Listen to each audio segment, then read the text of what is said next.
a logística e a recepción no seu espazo, e terceiro, evidentemente, agradecervos a todas vos, pois eso, que estexades aquí nesta xornada, que penso que é un éxito tanto de público como de contido, e o que digo eu cando estou tocando sempre este tema de comunidades enerxéticas, non hai dúas iguais, non as hai, pero hai moitísimas solucións para poder, digamos, avanzar en cada un dos proxectos. Despois o comentarei, pero eso, penso que son moi interesantes e o gallá que, bueno, pues que a raíz daqui pois haxa máis continuidade, máis contactos e intercontactos entre vós, porque creo que entre vós e nós, creo que é o máis relevante e un fruto claro tamén desta xornada. Vou facer unha presentación moi rápido, porque así, digamos, deixo marxe para o tempo do debate ou das preguntas. É unha presentación do que é COP57, que seguramente é unha fórmula que algúns coñezan directamente porque son entidades socias ou son personas socias colaboradoras, pero hai outras que seguramente descoñecedes. Vou suficientemente rápido para explicarlo así en 4, 5, 10 pinceladas e despois porei exemplos de proxectos que financia COP57 e están vinculados co tema de transición enerxética e aí xa aterrizando, pois igual, tema de comunidades enerxéticas, que neste caso sería o proxecto da Illa de Arousa, dado que, como comentaba antes Xavier Simón, Tameiga non tivo proxecto, non tivo financiación de COP57 por ser comunidade enerxética, senón por estar financiando un proxecto de transformación enerxética coa instalación dun investimento que son esas placas solares que antes xa nos ensinaban ou xa nos comentaban. Moi ben, COP57 é unha cooperativa de servizos financeiros, non é un banco, nin é unha cooperativa de crédito, é unha cooperativa de servizos financeiros, que o que se dedica é recoller aforro ético de persoas e entidades e destinalo única e exclusivamente a financiar proxectos de economía social e solidaria. Eso xa marca un límite. Entón, non financiamos a un autónomo, non financiamos a un SL ou un SA, sino que únicamente figuras de economía social, que antes relataban aí, centros especiais de emprego, cooperativas, sociedades limitadas laborais, sociedades anónimas laborais, empresas de inserción, confradías de pescadores, comunidades de montes en man común, que é unha figura propia da economía social de Galicia que non existe no resto do Estado, e, digamos, asociacións e fundacións que teñan unha actividade económica e que ao mesmo tempo teñan uns fins que casen cos fins propios da economía social. O mesmo que digamos, temos uns principios de finanzas éticas, que é a transparencia, a participación, a autoxestión. Tamén cumplimos, ao ser unha cooperativa, cos principios cooperativos. Sobre todo, baseamos parte da nosa actividade nunha relación de confianza entre as persoas socias e a cooperativa e os proxectos, e as persoas socias e os proxectos que financian ou que avalan ou que están poñendo os cartos para que se poidan desenvolver. COP57 nace no ano 95, nace dunha historia previa dunha loita sindical de traballadores e traballadoras da editorial Bruguera, que despois dun proceso de maduración e xestación, despois de conseguir unhas indemnizacións moito maiores nun proceso judicial que acabou no Supremo, o que fixeron foi pensar nunha fórmula de devolver gratitude e devolver todo o apoio que se recibiu durante todos eses anos de loita sindical e judicial, devolverlo á sociedade, de maneira que se pensou nunha fórmula para, poñendo un fondo inicial con esas indemnizacións, empezar a financiar proxectos de economía social e solidaria que transformasen a sociedade. E tamén se pensou que a fórmula non se podía acabar nese fondo inicial, sino que tiñamos que buscar a maneira de retroalimentar ese proceso. Entón, ese proceso se retroalimenta con ese aforro de persoas e entidades que poñen en COP57. Esta estrutura territorial que ten hoxe en día COP57 é onde temos, vamos dicirlo así, presencia organizada e con capacidade de xestión ou de autoxestión en cada un dos territorios. Non quere dicir que non poida haber persoas ou incluso proxectos financiados nesa zona blanca, pero o que se pide, digamos, un pouquiño é que os proxectos, digamos, teñan unha cercanía e unha proximidade a un territorio. Co cal o máis lóxico é que sexan as persoas do territorio as que mellor coñecen esas entidades, eses proxectos, e os que teñan que xestionar un pouquiño o financiamento dos proxectos que se presentan. Organigrama é unha cooperativa, co cal é unha asamblea xeral, é un consello rector, e iso un pouco se replica a nivel de cada sección territorial. que dúas entidades ou que dúas persoas poden formar parte de COP57? Entidades de economía social e solidaria, que son as persoas xurídicas, que serían as socias de servicios. Son as que poden acceder aos servicios que presta COP57. Poden acceder, non quer dicir que automáticamente os vayan ter, non? Pero entón xa hai unha primeira barreira. Hai que ser entidade de economía social ou solidaria. E a outra pata son as socias colaboradoras, que son as que poñen o aforro en COP57. Unhas teñen uns procedementos e teñen un capital social obrigatorio que poñer diferente aos dos outros.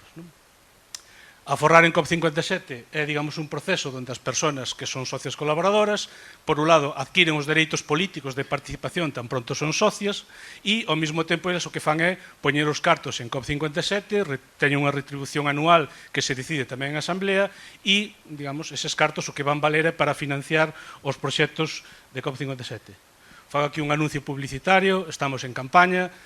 tedes aquí unha página web que é suma.cop57.com. Aí se dice como se pode facer unha persona socia colaboradora ou unha persona que xa o é, como pode facer máis achegas voluntarias de aforro para precisamente o que vos digo de financiar proxectos de economía social. Como se financian as entidades en COP57? Primeiro paso, hai que ser socia de COP57 e iso se fai con este proceso que se chama de avaliación social. Vamos a mirar non só que sexa unha cooperativa, por exemplo, sino que sexa unha cooperativa que teña uns principios e un funcionamento que case coa filosofía que entende COP57 que debe tener. É dicir, pode ser unha cooperativa, pero ten que ter unha estrutura democrática real de funcionamento, ten que ter unha actividade que sexa acorde cos principios de COP57, porque, por exemplo, por moita cooperativa que sexa, se fabrica bombas de racimo, pois non é cooperativa, sí, pero fabrica bombas de racimo. Vai en contra da lógica, ou se é unha cooperativa que fai unha actividade que é supercontaminante, pois ven a ríos, ven ao medio ambiente, pois non vai ser, desde logo,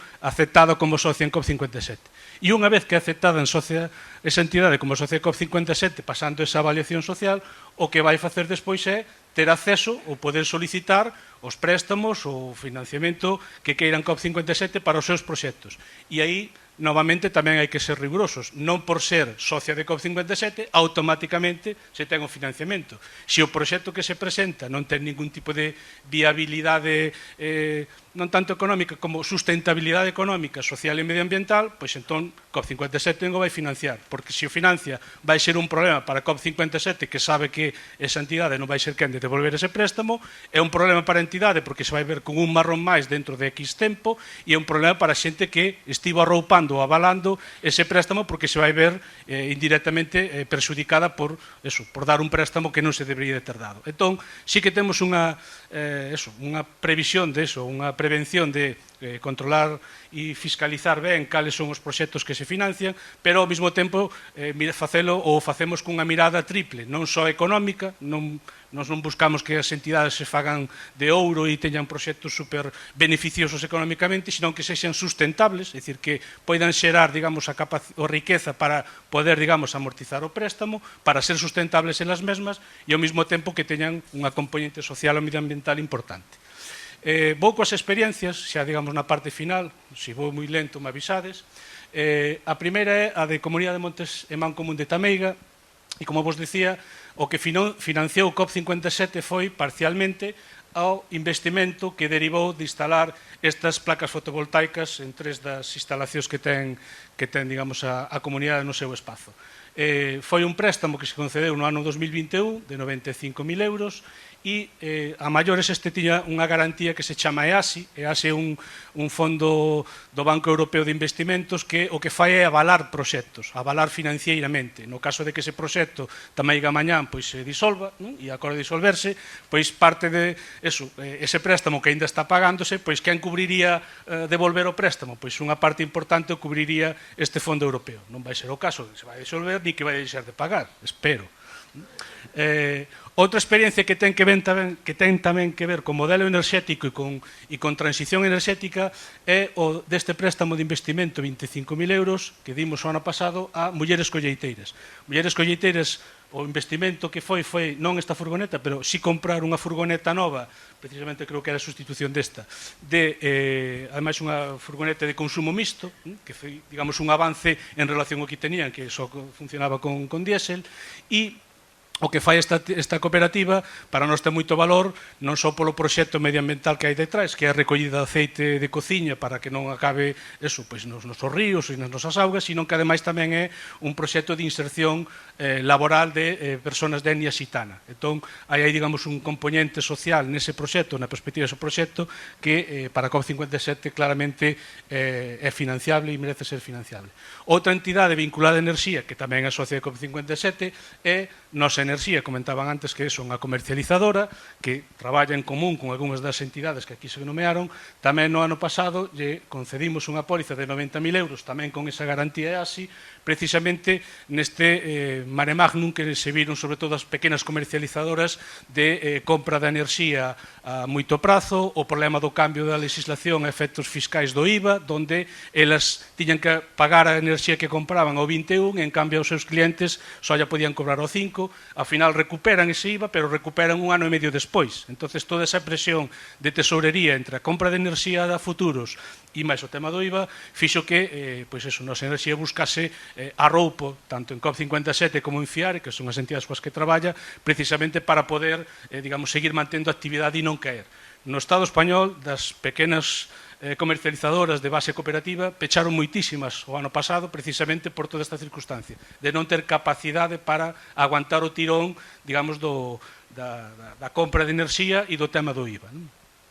E o último proxecto no que estamos ahora embarcados, que sí que xa é claramente unha comunidade enerxética, e igual aquí me paro un pouco máis, é o proxecto da Asociación Arousa en Transición. É un proxecto para a instalación dunhas placas fotovoltaicas e ao mesmo tempo para instalar un pilote de enganche para os autos de vehículos eléctricos. Entonces, aquí, digamos, a Asociación Arousa en Transición o que ten é, digamos, unha axuda do IDAE, e COP57 non este ano, xa no anterior, sobre todo en Cataluña, que é onde temos aí máis peso e máis trayectoria, xa empezaron a vir un modelo de comunidades enerxéticas e cada quen co seu modelo, de cooperativas, outras fórmulas e demais. E entón, aí COP57 pensou nun produto financiero específico para as comunidades enerxéticas, que ten tres patas. Por un lado ten o que é un anticipo de axuda, que xa é un produto financiero que viñamos usando en COP57, simplemente é esta axuda do IDAE, pois vamos a aplicar os mesmos mecanismos, incluso cun xuro un pouquiño máis baixo, vamos a aplicar esa primeira liña para financiar o anticipo da axuda que se vai recibir. Tan pronto se cobre esa axuda, se cancela o anticipo e se cancelou a deuda. Pero neste momento, vamos dicir así, de arranque, teño a pasta para poder facer a inversión e poder, digamos, despois justificar a axuda e cobrala. Segunda pata que ten este préstamo para comunidades enerxéticas, este financiamento, é o tema do IVA. Normalmente, e, bueno, aí en Arousa estamos dando unha voltiña a ver que pasa con esa pata, normalmente, pois, o IVA dun investimento, na medida en que ese investimento está feito por unha entidade que fai actividade económica que vai ser vender a electricidade ou producir enerxía, digamos, por esa parte do investimento, o IVA vai ser deducible. Co cal, sabemos que pasa co IVA, que eu teño que facer declaracións trimestrais, pero hasta que chega do cuarto trimestre non podo facer a solicitude de devolución que me devolven en xuño, xullo, se non me paran cunha inspección, dependendo das cuantías. Co cal, hai tamén un ciclo aí largo, pero simplemente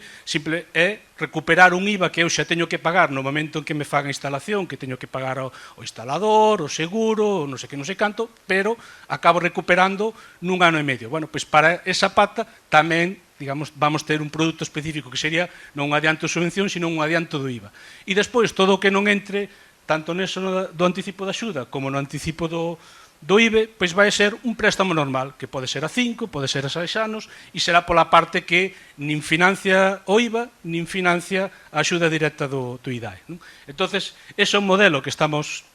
digamos, traballando, e a idea é que, bueno, pois estamos pensando pois nun volumen seguramente aproximado a eses 40.000 euros, tendo en conta, por un lado, o IVA, tendo en conta, por un lado, o investimento